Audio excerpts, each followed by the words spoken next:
I was standing in front of the mirror, fumbling with my old tie, the same tie I wore at my son's graduation decades ago. Funny how life circles back. That evening, I had been invited to my son's house for dinner. A simple family dinner, nothing grand. But something in my gut told me it wouldn't be simple at all. As I smoothed down my shirt, my phone buzzed. A message popped up on the screen from my lawyer. Call me now. Not when you can. Not urgent. Just 2 words, heavy as a hammer. My heart sank. You see, my lawyer only texts me when something serious is brewing, and usually it's not good news. I dialed his number immediately. My hands were shaking. When he picked up, his voice was low, controlled, but urgent. Lawyer. Mr. Thompson, I didn't want to ruin your evening, but you need to know this before you step foot into your son's house. Me, know what? For heaven's sake, just say it. Lawyer. Your son and his wife, they've been plotting something. Against you. I froze. My knees almost buckled. Me? Against me? What are you talking about? He's my son. My flesh and blood. Lawyer. I reviewed the documents that were sent my way this morning. They're trying to transfer your property, your home, into their names. I swear, at that moment, my blood boiled so hot I could feel in my ears. My useless, greedy son, the one I had raised, sacrificed for, given everything to, was backstabbing me. I stood in silence, phone pressed in my ear, while 1,000 memories flashed in my mind. Teaching him to ride his bike, staying up all night to help him finish his science fair project, signing checks for his college tuition, even when I had to take a second mortgage. And this was my thanks? Me, voice shaking, are you certain? Lawyer, I wouldn't call you otherwise. They've already started the process. But don't worry, we can stop them. In fact, we can turn this whole thing around. I swallowed hard. That was the moment I decided I would not be the naive, forgiving old man they thought I was. No, I would play along tonight. I would sit at their dinner table. I would listen. I would smile. And then I would strike back. Would you ever forgive your child if they tried to steal your house? Or would you fight back like I planned to? Tell me in the comments. I read every one of them. And if you're hooked already, don't forget to hit that like button and subscribe. This story only gets crazier. When I pulled up to my son's house, the air outside felt heavier than usual. The street was quiet, but my chest thudded like a drum. He opened the door with a wide grin, almost too wide. Son, Dad, you made it. Come on in. Dinner's almost ready. Behind him, his wife hovered, her smile sharper than glass. Daughter-in-law, so glad you came, Dad. We thought you might be too tired. Too tired? Ha! They wanted me weak, feeble, predictable. I stepped inside. The house smelled of roasted chicken and garlic bread. My favorites. They were buttering me up, literally. As we sat at the table, I noticed the little details. 2 wine glasses for them. One for me. No ice water like I always preferred. Subtle but intentional. Son, raising glass to family. Me, to honesty. He blinked, startled, then laughed it off. But my eyes didn't leave his. The meal went on, full of empty chatter. Weather, neighbors, sports. But I wasn't really listening. I was watching. Every smirk, every glance between the 2 of them. They were hiding something, and soon they'd slip. Finally, midway through dessert, my son cleared his throat. Son, Dad, there's something we wanted to talk to you about. Daughter-in-law, jumping in, yes, it's about your house. You see, it's getting a little much for you, isn't it? All that maintenance, the bills. It must be exhausting at your age. I put down my fork. My hands clenched on the tablecloth. Me, calmly, go on. Son, we were thinking maybe it's time you moved in with us. You'd have company, care, no worries. And, well, we'd take care of the house for you. Handle everything. Handle everything. Nice way of saying we're taking it. My blood boiled again, but I forced a smile. Me, that's very thoughtful of you both. They relaxed. They thought I was falling for it. If only they knew the storm I was about to unleash. I sipped the watered-down wine they gave me. It tasted bitter, and not just because of the grapes. My son and his wife leaned forward, eager, their eyes glittering like vultures spotting fresh roadkill. Daughter-in-law. You see, Dad, you'd be so much happier here with us. No need to live alone in that big, old house. Think of it as a win-win. Son, smiling, exactly. You'd be with family, and the house wouldn't go to waste. We'd keep it safe, keeping the family line. I wanted to laugh in their faces. Keep it in the family line? Please. They wanted it in their line. There's only. Instead, I forced a soft chuckle. Me. You know, I hadn't thought of it that way. You may be right. Maybe I am getting too old to handle things. The two of them exchanged a quick glance, triumphant, as if they'd already won. Son, relieved, so you agree? We can move forward with the paperwork. Paperwork. There it was. The word that confirmed my lawyer was right. Me? Why rush? Let's not spoil dessert. We'll talk soon. I kept my voice calm, even playful. Inside, though, I was already sharpening my knife, metaphorically speaking. That night, when I got home, I called my lawyer back. Me?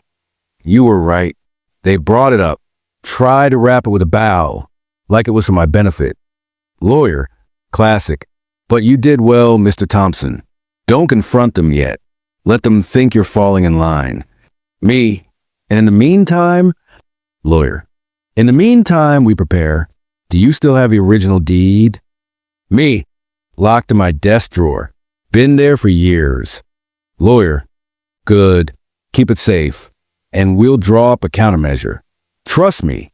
When this is over, they won't see it coming. I hung up and leaned back in my chair. My house suddenly felt different.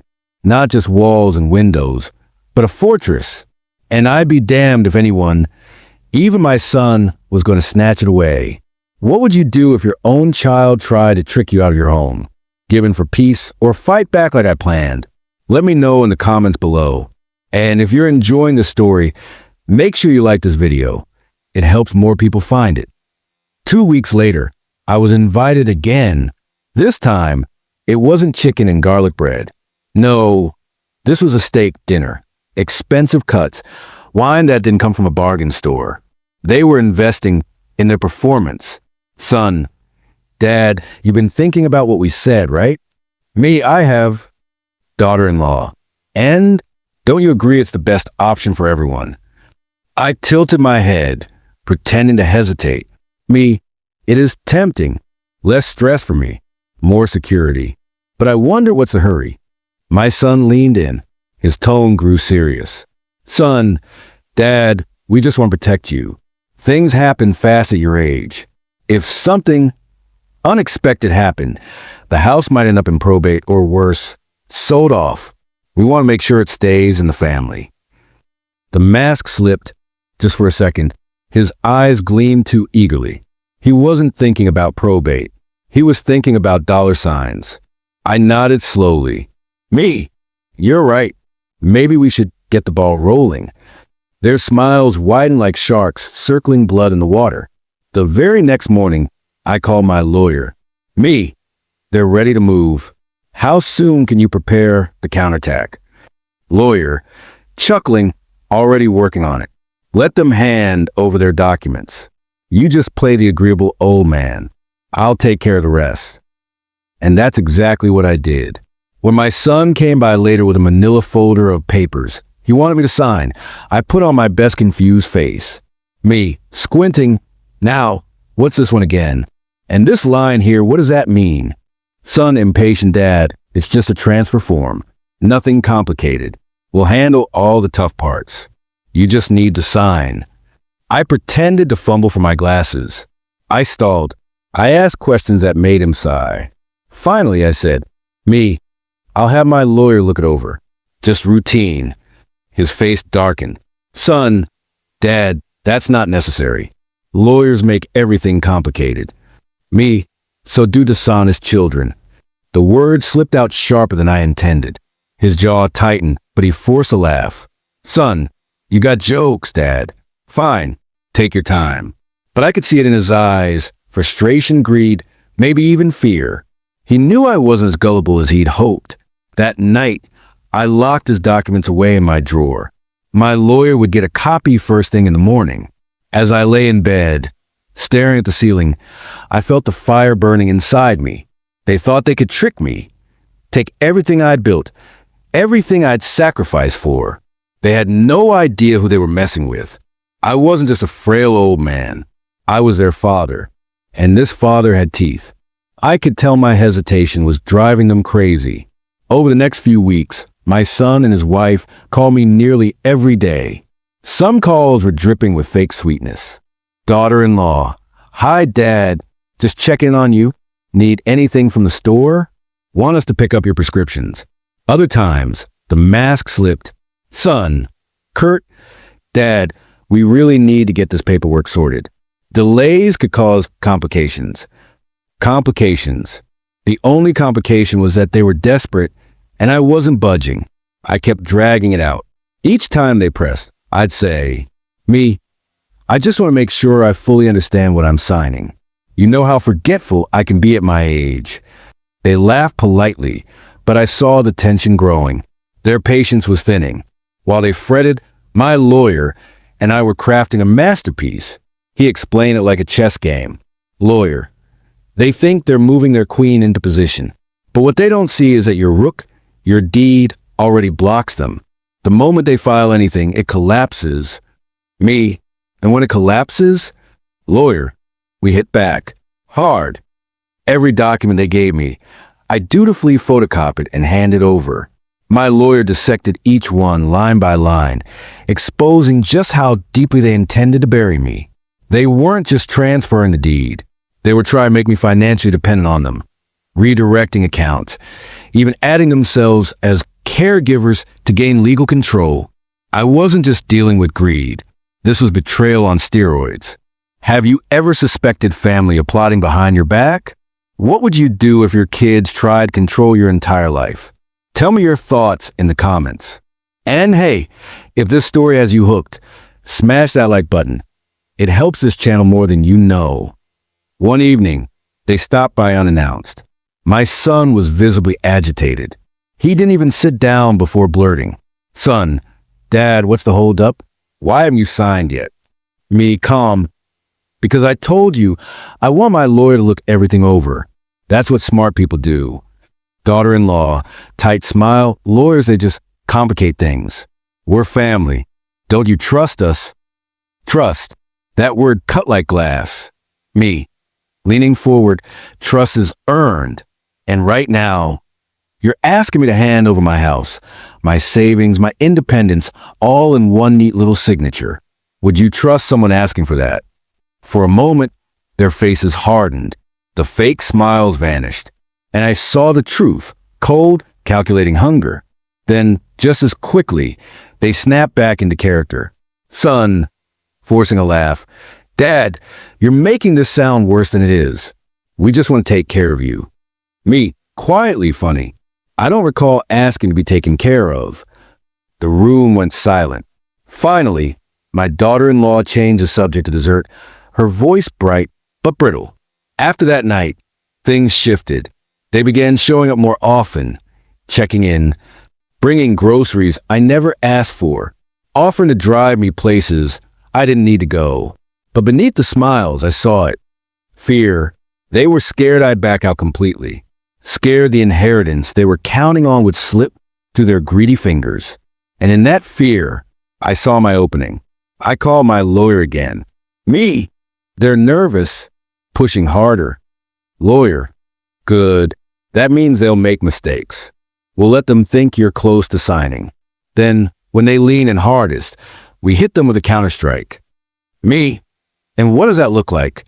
Lawyer. You'll see. But let's just say it won't be them taking care of you when this is over. I smiled to myself. For the first time in weeks, I felt not just anger, but control. It all came to a head one Sunday afternoon. They invited me over again.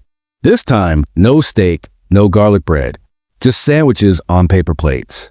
Their smiles were gone too. They were done pretending. "Son, sharp, Dad, we can't wait anymore. We need you to sign those papers. Today."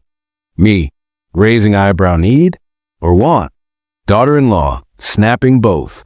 You're making this harder than it has to be. Do you realize how selfish you're being? We're trying to help you. I let her words hang in the air. Selfish. Me, the man who'd worked 2 jobs to keep food on the table. The man who'd given his son everything, only to be repaid with betrayal. My blood boiled, but I kept my composure. Me, slowly. If you think I'm selfish, you're going to be very disappointed when you see what's coming next. They looked confused, alarmed, but I said nothing more. I finished my sandwich, thanked them politely, and left. They didn't know it yet, but the countdown to their downfall had already started. The Sunday evening after that last tense lunch, I met my lawyer in his office. He handed me a folder thicker than a dictionary. Lawyer, grinning. This is it. The checkmate move. Me, what exactly did you do? Lawyer. First, I've filed a protective trust. Your home, your accounts, even your car, all tied up tight. Untouchable. They could claw at it with their greedy little fingers for years and never get a dime. Me, smiling beautiful. Lawyer. Second, I've drawn up a document for you. It looks like a power of attorney transfer. The kind your son and his wife have been drooling over. But the truth? It grants them nothing. Just an illusion. A decoy. You hand them this, and they'll think they won right up until the hammer drops. For the first time since this nightmare began, I felt like the one holding the cards. Would you let your kids take control of your finances if they asked? Or would you protect yourself like I did? Let me know in the comments. And don't forget to like this video if you think my plan was smart. The next week, I called my son. Me, I've been thinking, maybe you're right. Maybe it's time I signed. Son, barely hiding his excitement, really? That's great, Dad. When can we come over? Me, tomorrow evening. Bring the papers. I hung up before he could say more. My hands shook, not from fear this time, but anticipation. They arrived right on time, dressed sharp, smelling of expensive cologne. My daughter-in-law carried a bottle of champagne. Daughter-in-law. For the celebration, I nodded politely, ushered them in, and set the folder from my lawyer on the table. Me, before we begin, I just want to say, I've thought long and hard. You're right. I'm too old to keep handling things alone. So let's make it official. Their eyes glittered. My son practically snatched the pen from the counter as they flipped through the papers. The decoy my lawyer had crafted. I kept my face neutral. Inside, my heart was pounding like a war drum. They didn't read carefully. Of course they didn't. Greed makes people blind. Son, slamming pen down, done. Finally, daughter-in-law grinning. This calls for a toast. She popped the champagne, poured 3 glasses, and handed me one like she was crowning me with defeat. But I knew better. The very next morning, my son called me. Son, confused, angry. Dad, what is this? We took the papers to the bank, and they said it doesn't give us authority over anything. Me innocently, oh? That's strange. I thought you two said you'd read them carefully before signing. Son, shouting, don't play games with me. Oh man, we trusted you. Me, coldly, no. You tried to trick me, and you failed. I hung up before he could spew more. My hands were trembling again, but this time from the thrill of victory. 2 days later, they stormed into my house uninvited. Daughter-in-law, furious, you embarrassed us. Do you realize how stupid we looked at the bank? Me, calmly, I didn't embarrass you. Your greed did. Son, red-faced, Dad, if you don't fix this, we'll take legal action. Me, smirking, good luck with that. You see, while you were scheming, I was protecting myself. Every asset I own is now locked in a trust. Ironclad. You won't see a cent while I'm alive. Their jaws dropped. Daughter-in-law, a trust? Me, that's right. And when I die, guess who's not listed as beneficiaries? The silence in the room was delicious. Son, voice breaking, you cut us out? Me, no, you cut yourselves out the moment you tried to steal from me. They left that night without another word. For the first time in years, The house felt peaceful again, but the storm wasn't over. Not by a long shot. In the following weeks, they tried everything, calling, begging, even guilt-tripping me with, "But Dad, we are only family." And through it all, I remained steady. I had my trust, my lawyer, and my resolve. And the best part? I hadn't even played my final card yet.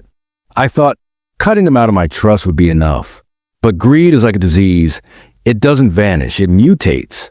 A week later, I received a letter, not from my son, from his lawyer. They were suing me for elder neglect.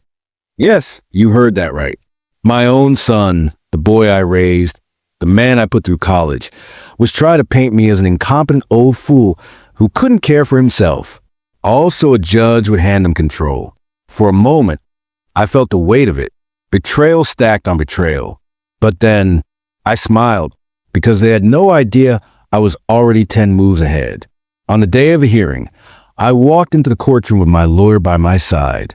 My son and daughter-in-law were already there, dressed in somber suits, crocodile tears painted on their faces.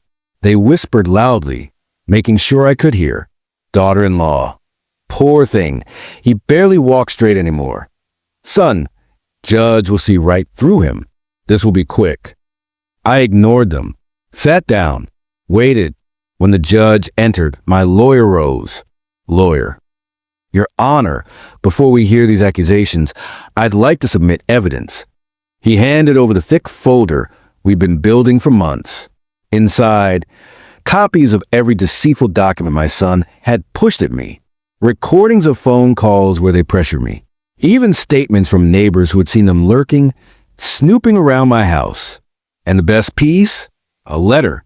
My son's own handwriting. Carelessly left in my mailbox one night, outlining what to do with Dad's house once he's gone. The judge's face went from neutral to disgusted in 10 minutes flat.